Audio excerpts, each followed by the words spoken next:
ఒక మనిషి పిచ్చిగా ఒకరిని ప్రేమించాడు. ఆ ప్రేమ కోసం ప్రాణాలకు తెగించాడు. ఉప్పొంగే నదిని విషసర్పాలను కూడా లెక్క చేయలేదు.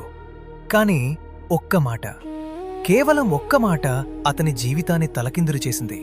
శృంగారమోహంలో మునిగిపోయిన వ్యక్తి సాక్షాత్తు శ్రీకృష్ణుని మైమరిపించే భక్తుడిగా ఎలా మారాడు? ఈరోజు బిల్వమంగళుడి అద్భుతగాథను తెలుసుకుందాం. దక్షిణ భారతదేశంలో బిల్వమంగళుడు అనే ఒక గొప్ప పండితుడుండేవాడు. శాస్త్రాలన్నీ చదివిన జ్ఞాని అతను. కాని విధి వైచిత్రం ఏంటంటే, చింతామణి అనే నర్తకి అందానికి అతను దాసోహమైపోయాడు. ఆమెపై వ్యామోహంతో తన గౌరవాన్ని, చదువుకున్న చదువును కూడా మర్చిపోయాడు. ఆ మోహం ఎంతలా పెరిగిందంటే, కన్నతండ్రి మరణించిన విషాద సమయంలో కూడా, ఆ అంతిమ సంస్కారాలు ముగిసిన వెంటనే తండ్రిని కోల్పోయిన బాధను పక్కన పెట్టి కేవలం చింతామణిని చూడాలనే పిచ్చితో ఆమె ఇంటివైపు పరుగుతీశాడు. అప్పటికే ఆకాశం మేఘావృతమైంది. ప్రకృతి అతన్ని హెచ్చరిస్తోంది. కాని ఆ మోహం ముందు ఏదీ కనిపించలేదు. ఆకాశం చిల్లులు పడిందా అన్నట్లు వర్షం కురుస్తోంది. నదులు ఉప్పొంగి ప్రవహిస్తున్నాయి.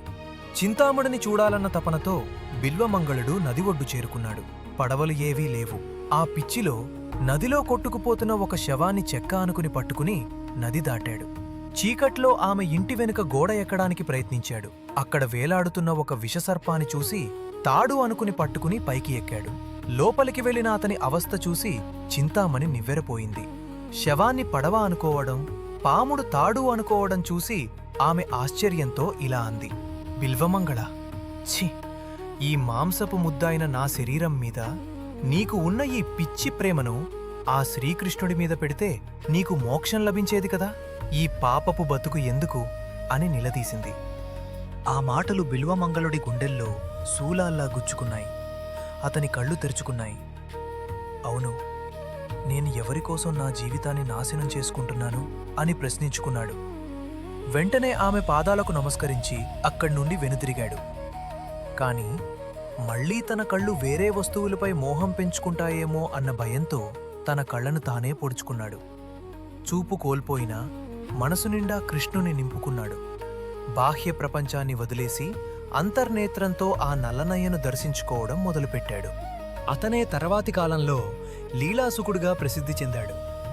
శ్రీకృష్ణుడి లీలలను వర్ణిస్తూ శ్రీకృష్ణ కర్ణామృతం అనే అద్భుత కావ్యాన్ని అందించాడు. మిత్రులారా, మనిషికి మోహం ఉండడం కానీ ఆ మోహం లోకం మీద ఉంటే బంధమవుతుంది. అదే దైవం మీద ఉంటే ముక్తి అవుతుంది. ఈ కథ మనకు నేర్పే సత్యమిదే. లోకపు ఆశలు తాత్కాలికం, దైవ ప్రేమ ఒక్కటే శాశ్వతం.